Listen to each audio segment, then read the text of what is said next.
think it's almost 2 years now where we thought about our analytics team in our company. I think one of the things that we have done very, very well is being able to structure what numbers matter and what numbers don't matter, right? There is one kind of analytics where I can throw charts at your face and you'll be lost, right? We are not into that kind of analytics. I think what I call as analysis paralysis is rampant in the social and digital media industry. I have this chart as well, that chart as well, and nobody's making sense of it, right? So is bounce rate good, bad, and nobody's telling you what makes sense. So I think one of the endeavors on our end is to simplify and focus on the analytics that matter. So we've carved out 6 metrics that matter for different things as far as social media is concerned.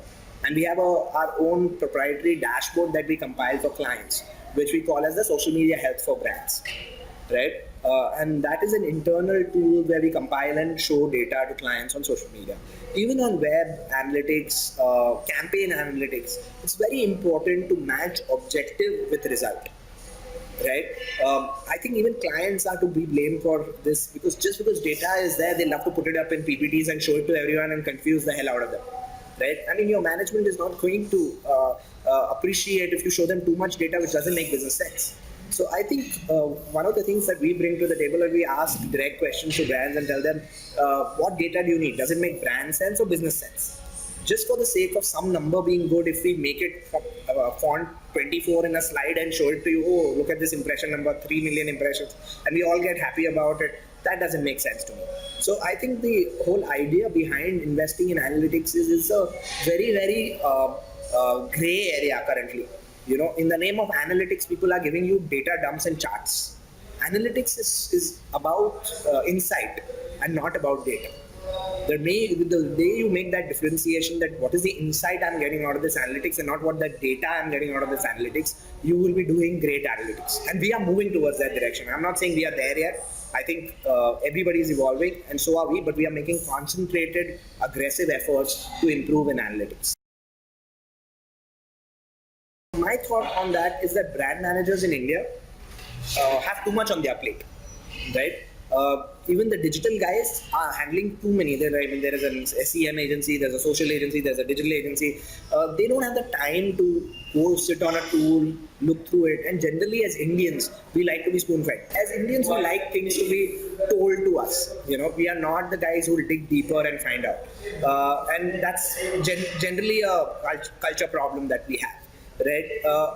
Given that fact, no matter how many tools people use, it's what you do with them, right? And all brand managers will tell you that all tools give you data. Very few give you insights. And in fact, none give you insights. You have to make the insights out of it. So I don't think brand managers are going to invest in tools. They're going to invest in teams. They're going to invest in teams who know what to do with the tools, right? And that will be the way branding and digital media will move forward. I will be very surprised if brand managers spend crores of rupees on tools without a good team backing it. That is the biggest challenge they have, right? I will not name the brand, but recently a brand invested in a very high-fi flying tool. And when we went to the pitch, he told me, do you have anybody who knows how to manage this tool, right? Only then we'll hire you, right? So the funny part was you invested in the tool, but you don't have the team to manage it. Clearly, brands need to invest in teams and not in tools. We are actually having B2B clients right in 2009. Can you believe that? We in fact had a B2B team that time. We had a separate team called B2B team. And we had clients at that point in time like WNS and others. We worked with 3 years with WNS and so on and so forth, building their B2B. And it was really boring work, to be very honest. It's nothing glamorous, nothing that I can put on a case study and show you, right? Because you will be like, Achha, so you uploaded all the white papers and case studies and it ranked better on Google, and so you got traffic and clicks and thereby website visitors and thereby leads. But it doesn't make any glamorous sense, right? It's actual business and it's very logical to do that. I think of late we've been working with a very large brand in the ERP space and in the business cloud space, which is SAP.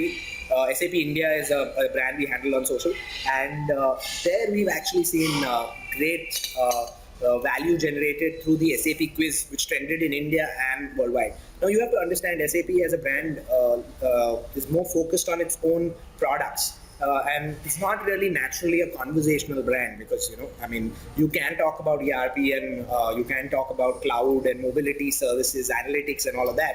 But in general, it is a very global client which has certain restrictions. So there, I think how intelligently you create awareness about SAP's products, which are such fantastic products, is what we focused on. Right. So right from SAP Quiz, SAP's association with F1, SAP's association with NBA, maximizing the SAP ACE Awards, and all the events is what we've worked on. B2B in general is not as glamorous as B2C, right? It's not as out there. But honestly, B2B guys tend to get maybe twice the result that B2C guys would hope to get from digital media. We become a full service in that sense, for the lack of a better jargon, a 360-degree digital agency, right? But I think no agency can be good at everything, and I'm saying this with the hand on my heart, right? It's impossible, right? So if you ask us, are we awesome at social? Yes, we are awesome at social. We've done 7 years ago. Are we awesome at content and now at media buying and at mobile and video, which is our focus? Yes, we are super awesome. Are we good at SEO? Well, we are good. We are trying to get better. We don't have such a large team on SEO, right? Are we good at ORM and analytics? Yes, we've been doing it for 2-3 years now, and we are getting better at it. And analytics, we really think there's a huge, pie out there that we've not even scratched. The surface has not been scratched as well. So I think for every agency, there'll be certain things that comes to them naturally, and there'll be certain things that it's still getting better at. From a brand standpoint, you need to understand what are the key things that work in digital today, and what are hygiene things that just need to be managed. Right? I have seen a lot of brand managers kill agencies over non-competence areas. Right? So you hired an agency because it was awesome at creative and content, but you are crashing the agency because it's not able to optimize your cost per click better. I mean, hello. I mean, that's a trade-off, right? Either you can get great creative content or you can get great analytics and optimization. Yes, the agency shouldn't be twice as expensive as someone else, but if there is a 10% difference, deal with it, right? I mean, you can't get everything in life. So I think a 360-degree agency will be good at many things, will be great at a few things, and will be awesome and amazing at 1 or 2 things, right? And that's going to be with every agency. It is impossible that any agency can be awesome and amazing at every single thing they do, because the cost of doing each of those amazingly is very high, and the market currently does not. So if a brand has to do 360-degree digital, he's going to negotiate on what he pays you. No brand is going to give 20 lakhs as retainer per month, right? Or 10 lakhs as retainer per month.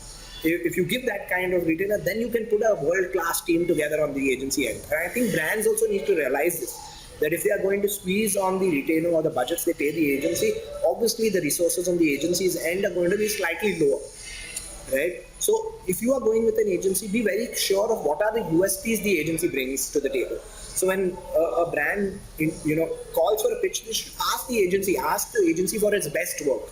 Whatever they submit as best work is what they are good at. Right? Tell them to then submit some work on other things that they've not submitted work. Right? So if they've not given you a search case study, ask them to give you a search case study. And you will realize that they don't have such a great search case study. And it's very apparent that you can't expect miracles out of them on search.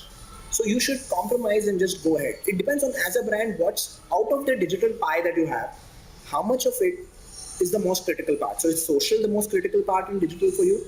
Or search is the most critical part in digital for you? Or content creation is the most critical part in digital for you? It really matters for you to figure that out and find the agency that addresses that core proposition excellently. And then work around with other attributes of the agency, help them improve with the other attributes, and I'm sure they will also, once you give them an opportunity to work on other attributes, they'll also try and improve. But clearly, in my mind, there is no best in everything 360-degree agency. No one, absolutely no one, not the big guys, not the small guys. No one is best in everything.